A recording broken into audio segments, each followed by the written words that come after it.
Huwag mong sayangin yung mga gantong bagay kapag may pagkakataon na pwede mong maranasan ng lahat ng to. At kahit kailan hindi ko ipagdadamo na ibigay o iparanas din to sa lahat ng mahal ko. Lalong-lalo na sa pamilya namin.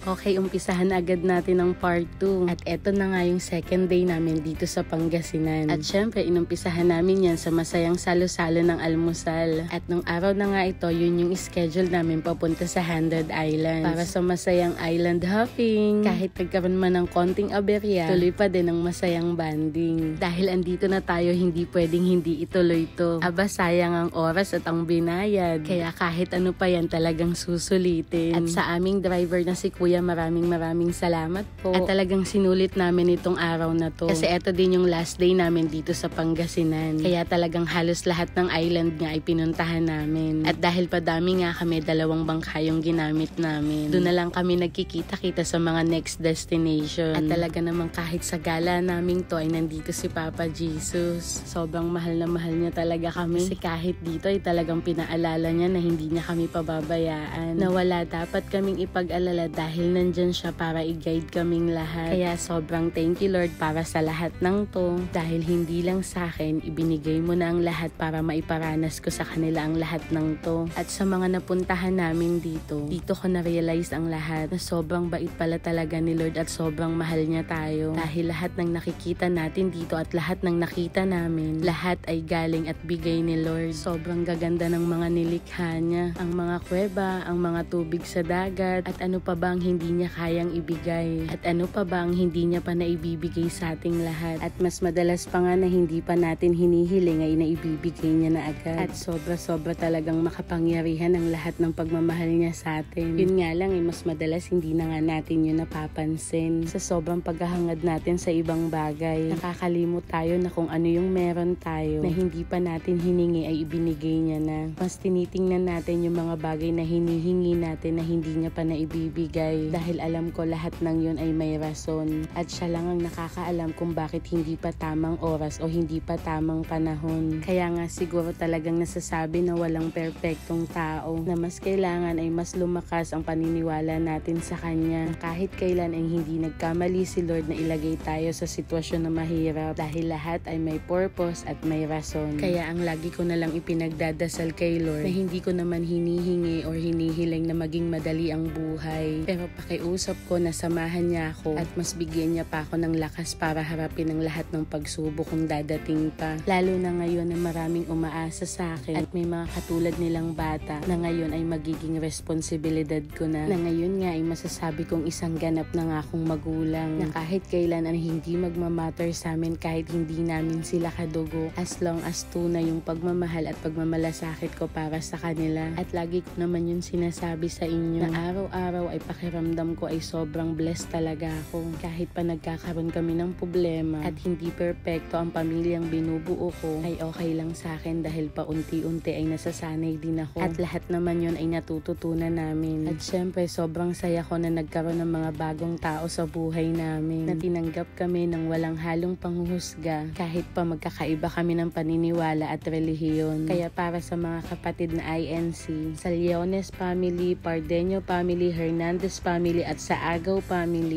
maraming salamat po sa inyo dahil kasama kayo sa lahat ng journey namin ito. Kaya talagang totoo na kahit hindi kayo magkakadugo, hindi kayo pare-parehas ng relihiyon, ang mahalaga ay mahal at tanggap nyo ang isa't isa. Kaya sobrang thank you Lord sa bagong pamilya na binigay mo sa amin, na sisimulan naming buuin ng masaya at punong-puno ng pagmamahal galing sa'yo. And lastly, sobrang ma-appreciate namin kung i-comment mo kung saang lugar umabot ang video ito. Yun lang po at God bless!